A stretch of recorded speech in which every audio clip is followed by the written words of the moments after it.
नमस्कार साथियों, KVS TGT की श्रृंखला में आप सभी का स्वागत।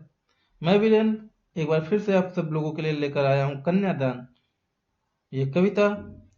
और इस कविता में हम लोग देखेंगे कि केवल महोदय ने क्या समझाने की कोशिश की है।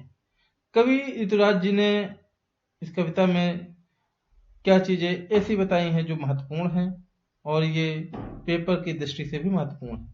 चलिए थोड़ा थोड़ा सा लोग पढ़ेंगे और उसके बाद इसका भावार्थ देखेंगे। तो चलिए शुरू करते हैं। कितना प्रमाणिक था उसका दुख, लड़की को दान में देते वक्त, जैसे वही उसकी अंतिम पूंजी हो। कविवर महोदय कहते हैं कि लड़की का कन्यादान अर्थात मतलब शादी के बाद जब विदा करते हैं बेटी को, तो उस वक्त सबसे ज्यादा जो दुख होता है वो माता को होता है। और ये स्वाभाविक भी है, क्योंकि हर माँ को लगता है कि जो बेटी होती है उसके जीवन की आखिरी जमा पूंजी होती है और वह अभी उससे दूर चली जा रही है।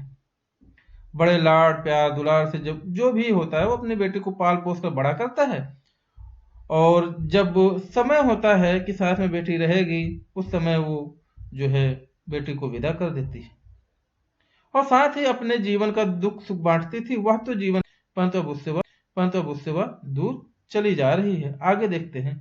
लड़की अभी सयानी नहीं थी, अभी इतनी भोली सरल थी कि उसे सुख का आभास तो होता था, लेकिन दुख बांचना नहीं आता था। पाठिका थी वह धुंधले प्रकाश की, कुछ तुकों और कुछ लयबद्ध पंक्तियों की। आगे केवल महोदय ऋतुराज जी कहते हैं कि लड़की बड़ी तो हो गई थी, लेकिन अभी पूरी तरीके से सयानी नहीं हुई थी, अर्थात दुनियादारी की समझ अभी तक उसमें नहीं आई थी। उसने कभी अपने घर के बाहर की दुनिया नहीं देखी थी। और उसके साथ साथ केवल महोदय ये भी कहते हैं, बहुत कठिनाई का समय या जटिलता भरा जो समय होता है उसका सामना नहीं था, क्योंकि माता के साथ में रहती थी, तो ऐसी चीजें नहीं हुई थी। और आगे कहते हैं कि उनका जीवन भी अभी सरलता से बीत रहा था। लिखा है इसमें ना कि पाठिका की कुछ नीले प्रकाश की, कुछ तुकों और कुछ लयबद्ध पंक्तियों की। कई बार महोदय ने कहा है कि अभी तक पता नहीं था कि दुनिया की ये धुंधली तस्वीर किस तरीके की थी, जिसे वो कभी ठीक से देख नहीं पाई। और जब तक कोई व्यक्ति घर के बाहर कदम ना रखे और बाहर की दुनिया में वक्त ना गुजारे, तब तक उसका संपूर्ण रूप से पाता नहीं हो पाता। इसलिए अभी वह भोली बच्ची केवल सुखों की कल्पना किए जा रही थी। तो केवल महोदय ने इस तरीके से माँ का दुख बेटी के प्रति व्यक्त किया है। आगे देखते हैं क्या लिखा है केवल महोदय ने। माँ ने कहा, पानी में झांक कर अपने चेहरे पर मत रीझना। आग रोटियां सेकने के लिए हैं, जलने के लिए नहीं। वस्त्र और आभूषण शाब्दिक भ्रमों की तरह बंधन है स्त्री जीवन के। यहाँ पे बहुत ही अच्छी बात केवल महोदय ने लिखी और समझाने की कोशिश की है कि केवल महोदय बेटी से कहती हैं कि सुन बेटी, विदाई के वक्त जो नसीहत दी जाती है उस समय कि ससुराल में किस तरीके से रहना होता है, किस तरीके से नहीं, तो बेटी से उनकी माँ बोलती है कि देखो अपनी जो तुम्हारी सुंदरता है, माँ ने कहा पानी में झांक कर अपने चेहरे पर मत रीझना, कि जो तुम्हारी सुंदरता है अपनी सुंदरता पर कभी इतराना नहीं, क्योंकि सांसारिक जीवन को सही तरीके से चलाने के लिए सुंदरता से ज्यादा हमारे गुण काम आते हैं। आग रोटियां सेकने के लिए है, जलाने के लिए नहीं।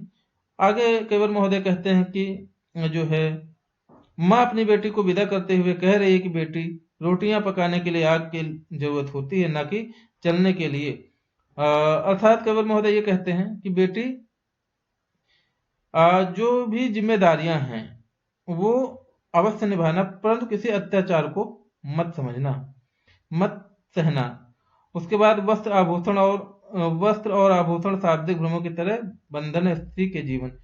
तो फिर यहाँ कह रहे हैं कि बेटी से माँ कहती है उसकी कि वस्त्र आभूषण के मोह में कभी न पड़ना, यह केवल एक बंधन है जिसे कभी भी नहीं बांधना चाहिए, और इस चक्कर में बसा बसाया संसार भी उजड़ सकता है। तो इस तरीके से केवल महोदय ने इन पंक्तियों को बताया है। आगे माँ ने कहा, लड़की होना पर लड़की जैसी दिखाई मत देना। केवल महोदय ने फिर कहा है कि जो माँ है वो बेटी को कह रही है, तुम लड़की हो लेकिन दुर्बल कन्या की तरह कभी प्रस्तुत मत करना अपने आप को, कभी भी निर्बलता ना आने देना अपने सामने। और इस संसार के लोग निर्बल के ऊपर ही अत्याचार करते हैं। इसलिए उसने कहा कि अपने भीतर नारी के सभी गुण बनाए रखना, लेकिन दूसरों के सामने कभी निर्मल और असहाय मत दिखना। तो ये था कुछ कविता का भावार्थ। आगे देख लेते हैं क्या महत्वपूर्ण चीजें हैं। ये प्रश्न अभ्यास है, आप लोग करेंगे। कोई प्रॉब्लम होगी, कोई डाउट होगा तो कमेंट करिएगा। मैं आशा करता हूँ कि आप लोग ऐसा करेंगे। और आगे यही मैं लौटूंगी नहीं। ठीक है, तो इस तरीके से चीजें हैं। और यहीं पर मैं देता हूँ, मिलता हूँ नए चैप्टर के साथ में। तब तक के लिए ख्याल रखिए। जो भी लोग नए हैं चैनल में पहली बार, चैनल को सब्सक्राइब कर लें, लाइक शेयर करते चलें। मिलते हैं नए वीडियो में, तब तक के लिए जय हिंद।